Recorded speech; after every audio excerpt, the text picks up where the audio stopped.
En este video vamos a ver un problema muy común que se encuentra al intentar entrenar redes neuronales profundas, y de hecho fue uno de los motivos por los cuales fue difícil durante varios años hacer crecer las redes neuronales. Este problema se conoce como el desvanecimiento del gradiente. Vamos a ver en qué consiste. En pocas palabras, para funciones de activación cuya derivada se acerca a cero, conforme se agregan capas a la red neuronal, esta se vuelve más y más difícil de entrenar. Ahora, ¿a qué se debe esta dificultad? Observemos una vez más cómo se ven las ecuaciones, la parte más relevante de cómo se ven las ecuaciones de los algoritmos que utilizamos para realizar entrenamientos. Los algoritmos más populares se basan en utilizar backpropagation para calcular el gradiente de la función de error con respecto a los pesos de la red y entonces, modificando los pesos, reducir esta función de error. Para todos esos algoritmos, esta es la versión más sencilla, el descenso por el gradiente, pero van a tener en común este término donde tenemos que calcular precisamente ese gradiente. Y de alguna manera, la actualización va a terminar siendo proporcional a la magnitud que tengan estas componentes.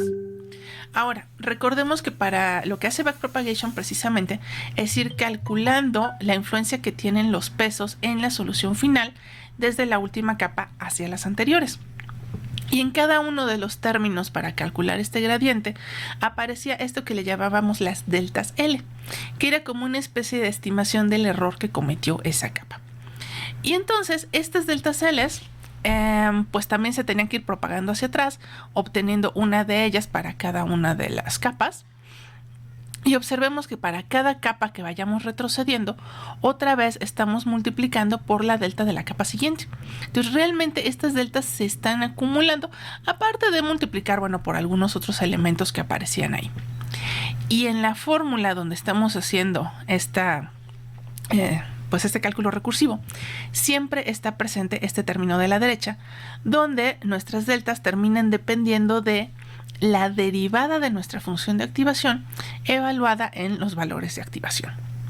Ahora, el punto va a estar entonces aquí, que este término se está acumulando capa tras capa tras capa. Y entonces, si acumulamos esta fórmula hasta regresar a la capa inicial, obtenemos esta delta para el primer bloque de pesos, donde de alguna manera se están multiplicando todos estos términos. ¿Qué sabemos entonces acerca de estos términos? Lo que nos está indicando la definición del problema es que para ciertas funciones de activación podemos tener valores muy pequeños al evaluar esta derivada, y entonces lo que vamos a estar acumulando aquí son montones de términos bastante menores que 1, y sabemos que cuando estos se multiplican, pues lo que termina sucediendo con la magnitud es que se va encogiendo más y más. Eso lo vemos en esta otra diapositiva.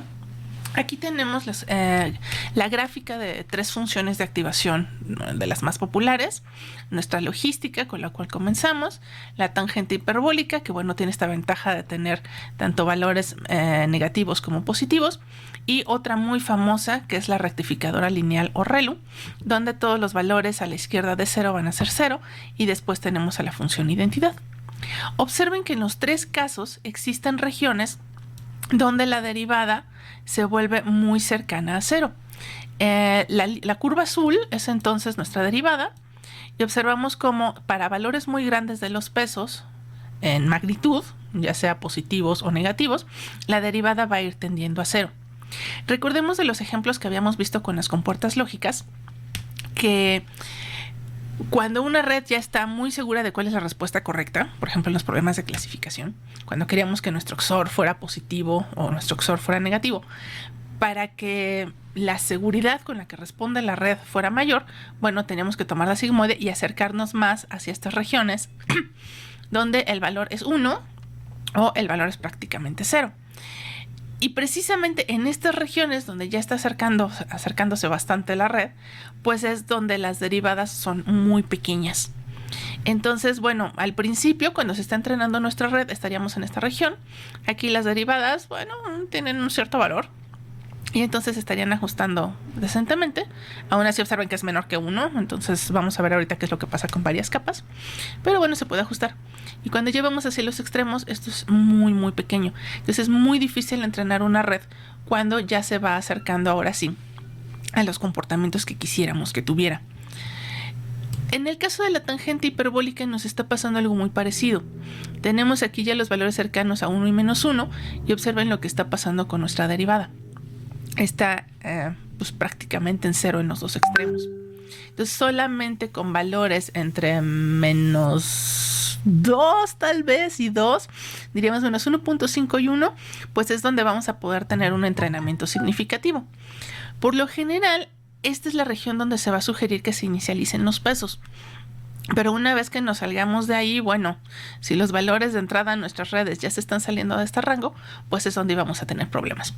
Y lo que veíamos en alguno de los videos anteriores es que para tratar de apoyar con esto, se introduce el batch normalization o normalización por lotes, donde entre cada capa de la red, pues se va a tratar de regresar otra vez los valores que están saliendo de una capa a este intervalo para alimentar a la siguiente y que todavía estemos en una región bastante activa. Sin embargo, bueno, vamos a ver también otro caso. Otra cosa que se suele utilizar a menudo, dicen, bueno, vamos a tratar de evitar estas derivadas cercanas a 0, vamos a utilizar ReLUs. Sí, funciona en el lado positivo porque aquí tenemos la función identidad y pues la derivada es 1. Entonces aquí no se nos va a desvanecer el gradiente, pero observen lo extremo que tenemos del lado izquierdo.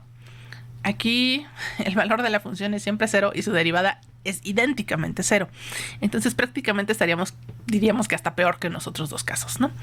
Entonces, bueno, vamos a ver ahora qué efecto tiene eso sobre una red. Lo que tenemos aquí es un pequeño ejercicio. En un momento les voy a mostrar también cómo se programa. Observen cómo estamos poniendo aquí 7 capas intermedias para tratar de aproximar alguna función. Al ratito veremos exactamente cuál. Pero lo que quería ilustrar aquí es, bueno, aquí tenemos la inicialización aleatoria de todos los pesos que se conectan aquí. Y la tenemos graficada de este lado. Tenemos tanto pesos que contribuyen de manera positiva, de manera negativa, y los estamos acotando más o menos entre menos 1 y 1. Bueno, pero ¿qué pasa en cuanto calculemos el gradiente de cierta función de error para aproximar alguna función? De este lado tenemos las magnitudes de los pesos de estas últimas 3 y de estas conexiones que tenemos atrás. Entonces tenemos tanto conexiones de pesos como sesgos y observen cómo las que están más cerca de nuestra neurona de salida, pues sí tienen una magnitud bastante notoria y después todas las demás van encogiendo rápidamente al punto de que las parciales que están aquí al principio, que son con respecto a los pesos de esta capa, ya ni siquiera se alcanzan a ver esta gráfica. Entonces aquí tenemos un descenso en órdenes de magnitud bastante considerables. Y este es precisamente el problema al que se le conoce como el desvanecimiento del gradiente, o en inglés vanishing gradient. Las últimas capas se van a poder entrenar fácilmente porque tenemos estas componentes que nos indican en qué dirección modificar los pesos, pero conforme tratemos de regresar a la parte de acá atrás, pues prácticamente ya casi no podemos modificar estos pesos. Entonces, entrenar las primeras capas de una red profunda es lo que va a ser un poco más complicado. Vamos a ver entonces en la siguiente sección algunos experimentos y, por ejemplo, cómo logramos resolver el problema para esta red y el problema que se utilizó para generar estas gráficas.